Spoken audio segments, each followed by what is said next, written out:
Pernahkah kamu bertanya-tanya, bagaimana mungkin sebuah negara semaju Korea Selatan dengan teknologi canggih, budaya K-pop yang mendunia, dan sistem pendidikan tinggi, justru menyimpan sisi gelap yang mengejutkan?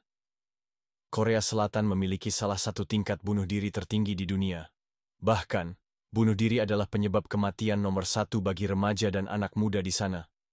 Apa yang sebenarnya terjadi? Mari kita ungkap. Korea Selatan termasuk negara maju dengan pendapatan tinggi dan infrastruktur modern. Tapi di balik semua itu, angka bunuh diri di sana sangat mengkhawatirkan. Data resmi menunjukkan lebih dari 13.000 orang bunuh diri setiap tahun. Itu artinya rata-rata 36 orang per hari. Bahkan, remaja usia 10-30 tahun memiliki risiko paling tinggi. Untuk kelompok lansia, sama buruknya, Korea adalah salah satu negara dengan angka bunuh diri lansia tertinggi di dunia. Salah satu penyebab utama adalah budaya kompetitif yang sangat ekstrim. Sejak kecil, anak-anak Korea hidup dalam tekanan besar dari orang tua dan sekolah. Mereka harus mendapat nilai tinggi, masuk universitas top seperti Seoul National University, dan mendapatkan pekerjaan di perusahaan besar seperti Samsung atau Hyundai. Gagal bukan hanya kecewa. Di Korea, kegagalan bisa jadi dianggap sebagai aib keluarga. Banyak siswa tidur hanya 4-5 jam sehari karena belajar sampai tengah malam. Bimbel bukan pilihan, tapi kewajiban. Tekanan ini membuat banyak anak muda merasa kehilangan makna hidup.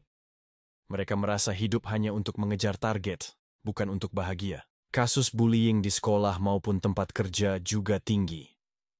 Sistem senioritas di Korea sangat kuat. Mereka yang lebih tua atau lebih tinggi posisi sering merasa berhak memperlakukan bawahan seenaknya.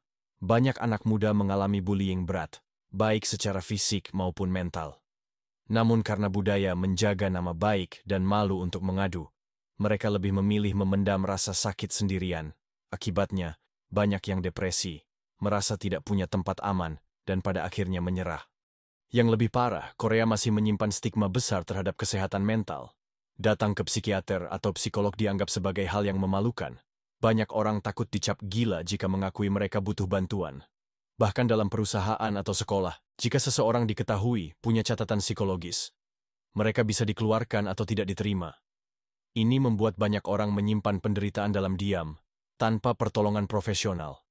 Padahal depresi adalah penyakit, bukan kelemahan. Dunia K-pop dan drama Korea yang kita lihat glamor, ternyata juga penuh tekanan. Para idol dan artis dibentuk sejak usia sangat muda. Mereka harus diet ketat, latihan berat, tidak boleh pacaran, dan selalu tampil sempurna. Sedikit kesalahan di depan publik bisa membuat karier mereka hancur karena netizen Korea sangat kejam dalam memberikan komentar. Sudah banyak kasus bunuh diri di kalangan selebriti seperti Jonghyun, SHINee, Sulli, dan Gu Hara. Mereka semua meninggal karena tekanan mental yang luar biasa dan cyberbullying yang tidak berhenti. Di sisi lain, kaum lansia di Korea juga menghadapi nasib yang menyedihkan. Banyak dari mereka hidup sendirian, ditinggalkan anak-anaknya, atau tidak punya penghasilan. Sistem jaminan sosial untuk lansia tidak mencukupi. Banyak dari mereka harus bekerja kasar di usia tua hanya untuk makan. Kesepian, kemiskinan, dan rasa tidak berguna membuat mereka merasa lebih baik mati daripada hidup dalam penderitaan.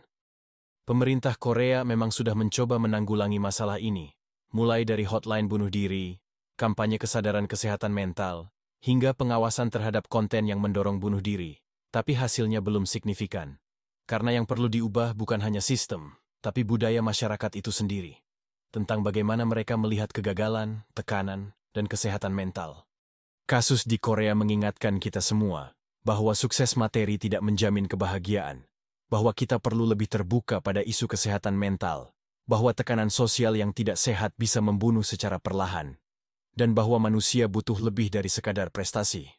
Kita butuh rasa diterima, dihargai, dan dimengerti. Jika kamu merasa lelah, hampa, atau putus asa, ingatlah, kamu tidak sendirian. Berbicara adalah langkah awal untuk sembuh. Jangan takut mencari bantuan. Dan jangan menilai hidupmu berdasarkan standar orang lain. Hidupmu berharga. Kamu berharga. Semoga kita semua bisa lebih peduli, lebih mengerti, dan lebih manusiawi.